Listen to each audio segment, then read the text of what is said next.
Hello, good morning dear friends. स्वागत है आपका YouTube channel learn and share with Sharma पर। आज हम सीख रहे हैं पास्ट कंटिन्यूअस टेंस को। पास्ट कंटिन्यूअस के मैं आपको 3 वीडियो पहले दे चुका हूं, जिसमें मैंने आपको पॉजिटिव, नेगेटिव और एक इंटरोगेटिव की यस या नो टाइप सेंटेंसों को सिखा चुका हूं। आज हम सीखेंगे उसी सीरीज में कि WH टाइप सेंटेंस कौन से होते हैं और उनकी अंग्रेजी हम किस तरीके से बनाते हैं। तो सबसे पहले हम एक बार रिपीट कर लेते हैं पहचान। पास्ट कंटिन्यूअस टेंस की पहचान क्या होती है? ऐसे वाक्य जिनमें रहा था, रही थी, रहे थे आदि शब्द आते हैं, वो पास्ट कंटिन्यूअस टेंस के वाक्य होते हैं। इन्हें हम हिंदी में अपूर्ण भूतकाल या प्रगतिशील भूतकाल या सतत भूतकाल के नाम से जानते हैं।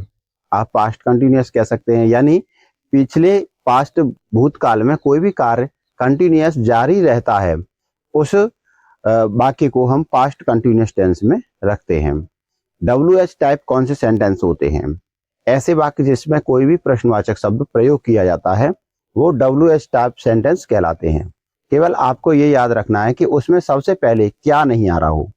ऐसा वाक्य जिसमें क्या आ जाता है सबसे पहले, वो यस या नो टाइप हो जाता है। अन्य कोई सा भी वाक्य हो, प्रश्नवाचक शब्द पहले आ रहा हो, पीछे आ रहा हो, कहीं पर भी आ रहा हो, वो सब WH टाइप सेंटेंस में आते हैं। ऐसे वाक्यों की अंग्रेजी हम बनाते समय याद रखते हैं कि सबसे पहले हमें क्वेश्चन वर्ड यूज करना होता है, फिर उसके बाद में बाज या वर का प्रयोग करना होता है, फिर सब्जेक्ट, फिर वर्ब की फर्स्ट फॉर्म ING, फिर ऑब्जेक्ट। आज मैं आपको कुछ ऐसे सेंटेंस भी बताऊंगा जिसमें आपको क्वेश्चन वर्ड के बाद ही कर्ता का प्रयोग करना होगा। ऐसे कौन से वाक्य होते हैं उनको आप समझेंगे, तो वीडियो को लास्ट तक देखना है। और कोई भी चीज डाउट हो तो मुझे कमेंट बॉक्स में लिखें। अगर वीडियो आपको अच्छी लगे तो वीडियो को शेयर करें अपने दोस्तों तक। सबसे पहले इसका प्रारूप समझते हैं कि हमें प्रश्नवाचक शब्द यानी क्वेश्चन वर्ड की मीनिंग लगानी है। फिर उसके बाद में हमें वाज या वर का प्रयोग करना है। फिर सब्जेक्ट यानी कर्ता। वाज और वर का प्रयोग जैसा कि मैं आपको पहले समझा चुका हूं पहली वीडियो में, एक बार दोबारा से बता रहा हूं कि आई, ही, सी, इट, दिस, दैट या कोई एक वचन कर्ता होता है तो हम वाज का प्रयोग करते हैं।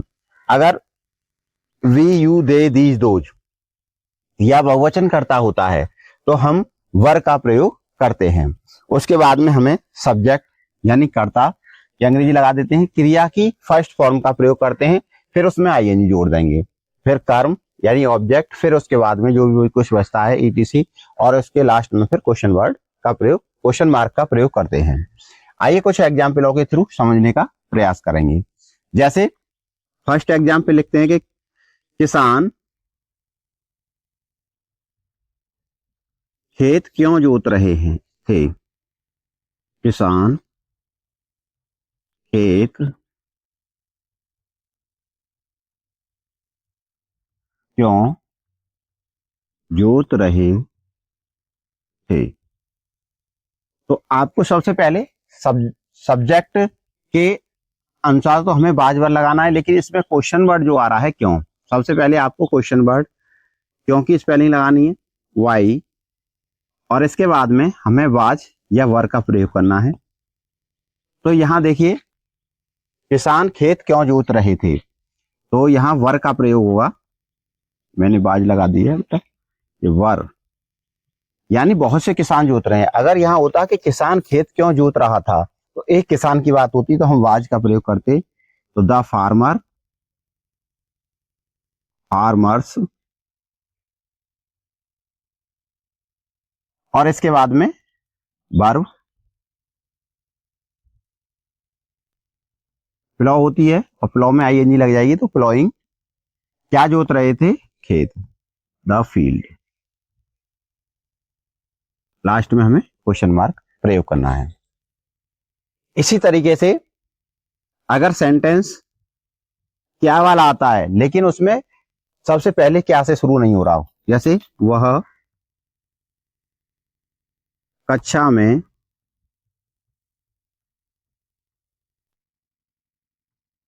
क्या कर रहा था,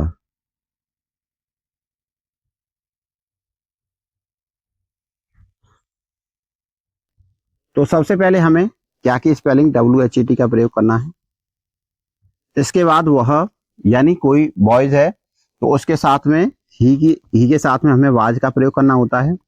फिर सब्जेक्ट ही, क्रिया है हमारी करना यानी डू, और डू में हम ING लगा देंगे तो डूइंग, क्या कर रहा था।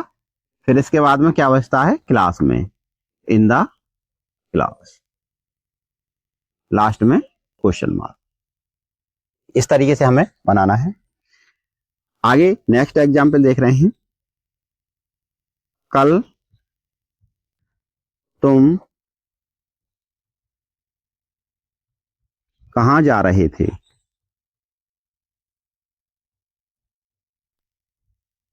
तो सबसे पहले आपको क्वेश्चन वर्ड यानी कहां की स्पेलिंग लगानी है, वेयर। फिर इसके बाद में तुम के साथ में क्या प्रयोग करते हैं हम, वर। फिर सब्जेक्ट यू। अब जा रहे थे, जाना की गो होती है और इसमें हम ING लगा देंगे तो गोइंग। कब, कल, तो कल की स्पेलिंग यस्टरडे।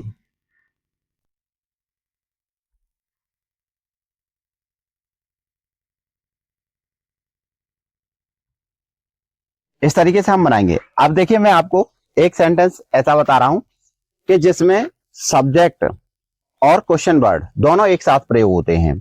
जैसे सेंटेंस दिया हो, कितने लड़के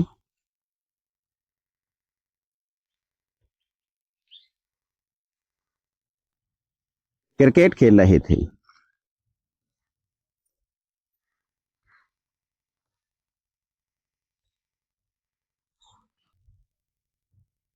तो यहां पर हम कितने की स्पेलिंग हम हाउ मैनी का प्रयोग करते हैं। और जैसे कि मैंने आपको प्रत्येक वीडियो में बताता रहा हूं कि अगर कितना, कितनी यानी how many, how much, whose और विच, अगर ये क्वेश्चन वर्ड आते हैं तो इनके बाद में जो नाउन होता है उसकी स्पेलिंग आपको यूज करनी होती है। तो हाउ मैनी बॉयज, कितने लड़के, हाउ मैनी बॉयज, और इसके बाद में यहां हमारा सब्जेक्ट और क्वेश्चन वर्ड दोनों यूज हो चुके हैं। तो अब हम हेल्पिंग वर्ब का प्रयोग करेंगे, वर।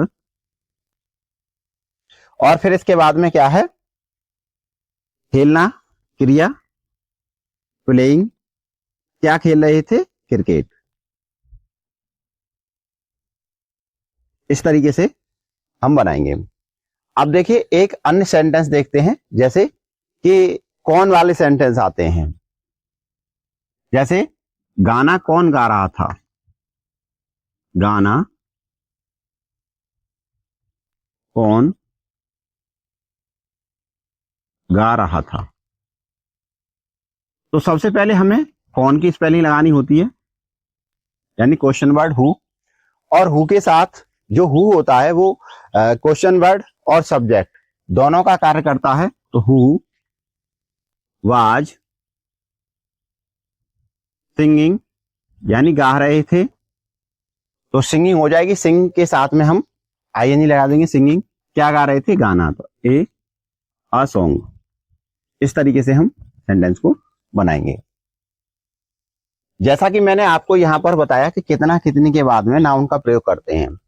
अब मैं एक सेंटेंस आपको ऐसा बताने वाला हूं जिसमें कितना कितनी आती है लेकिन उसमें सब्जेक्ट अलग होता है। तो हम उस सेंटेंस को कैसे बनाएंगे, देखिए। जैसे राम कितनी किताब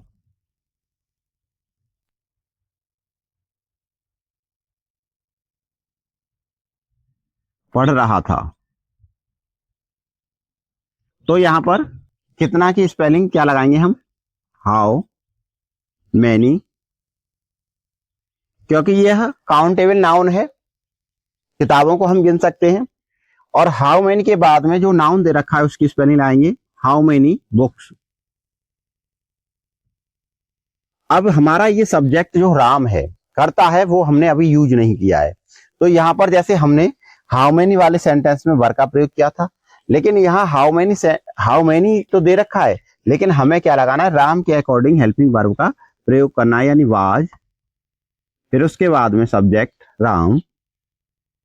अब हमारी वर्ब क्या है, पढ़ना, तो रीड, और रीड में हम आईएनजी लगा देंगे, रीडिंग। इस तरीके से ये सेंटेंस कंप्लीट होगा। अगर किसी सेंटेंस में दे रखा है किसका किसकी, तो उसे भी हम दो तरीके से बनाते हैं, यानी दोनों प्रकार के सेंटेंस होते हैं कि एक सेंटेंस ऐसा होता है जिसमें किसका किसकी के साथ सब्जेक्ट आता है, और एक ऐसा होता है जिसमें सब्जेक्ट नहीं दिया होता है। तो आइए समझते हैं दोनों सेंटेंसों को। जैसे देखो, ये दे रखा है कि किसका बेटा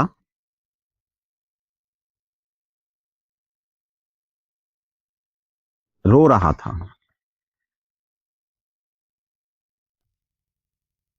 तो आप बनाएंगे किसका की हुज, और हुज के साथ में जो नाउन दिया है यानी हुज सन। अब हमारा जो सब्जेक्ट है वो साथ ही यूज हो गया, तो हुज सन। इसके बाद में हम क्या लगाएंगे, वाज, यानी सिंगुलर है, किसका बेटा, एक बेटा रो रहा है, तो उसकी विषय में बात कर रहे हैं, वीपिंग। अब हम एक और अन्य सेंटेंस देखते हैं जिसमें किसका किसकी आता है, लेकिन उसमें सब्जेक्ट अलग से होता है। जैसे मान के चलो, ये लिख रहा है कि मोहन किसकी किताबें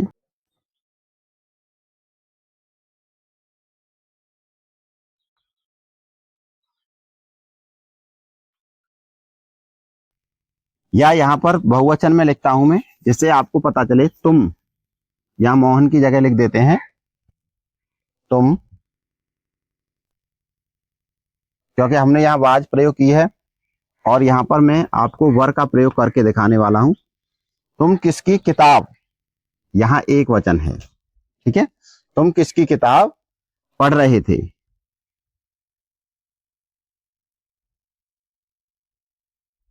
तो अब हम इसे किस तरीके से बनाएंगे, देखिए यहां पर किसकी किताब यानी क्वेश्चन वर्ड है, तो सबसे पहले हम हुज बुक। अगर यहां पर हमारा किसकी किताबें होता तो हम यहाँ हुज बुक्स का प्रयोग करते। अब किसकी किताब है तो हुज बुक। इसके बाद सब्जेक्ट जो है हमारा तुम, अभी देखिए हमने यहाँ सब्जेक्ट का प्रयोग नहीं किया है, तो सब्जेक्ट तुम के अकॉर्डिंग हम यहाँ पर हेल्पिंग वर्ब लगाएंगे, यानी तुम के साथ में हमें वर्ब का प्रयोग करना होता है। फिर सब्जेक्ट यू, फिर इसके बाद में क्रिया रीड, और रीड में हम आईएनजी लगा देंगे, तो रीडिंग। इस तरीके से हम सेंटेंस को बनाएंगे। आप समझ चुके होंगे कि कौन सी जगह हमें क्या प्रयोग करना है और किस तरीके से हम सेंटेंसों को बनाते हैं। अगर रहा था, रही थी, आ रहा है और क्वेश्चन वर्ड दिया है, तो हम किस तरीके से उसे बनाएंगे। अगर वीडियो आपको अच्छी लगी हो तो वीडियो को लाइक करें और अपने फ्रेंडों तक शेयर करें। अगर आप चैनल पे नए हैं तो चैनल को सब्सक्राइब करें, और नई चीजों को सीखने के लिए, जिससे कि मैं जो भी आप वीडियो डालूं वो सबसे पहले आपके कमेंट बॉक्स में पहुंचे, आपके चैनल पर पहुंचे। नई चीजों को सीखने के लिए चैनल से जुड़े रहें। मिलते हैं नेक्स्ट वीडियो में, मैं जिसमें आपको क्वेश्चन वर्ड वाले नेगेटिव सेंटेंस सिखाने वाला हूं, और आपको ऐसे भी सेंटेंस उसमें बताऊंगा जो आपने कभी नहीं बनाए होंगे। नहीं, नॉट का प्रयोग हमें बाज और बर के साथ भी कर सकते हैं, और हम नॉट का प्रयोग वाज और वर के साथ नहीं कर सकते हैं। इन चीजों को देखने के लिए और समझने के लिए नेक्स्ट वीडियो को अवश्य देखें, उसको देखना नहीं भूलें। मिलते हैं नेक्स्ट वीडियो में। Thank you.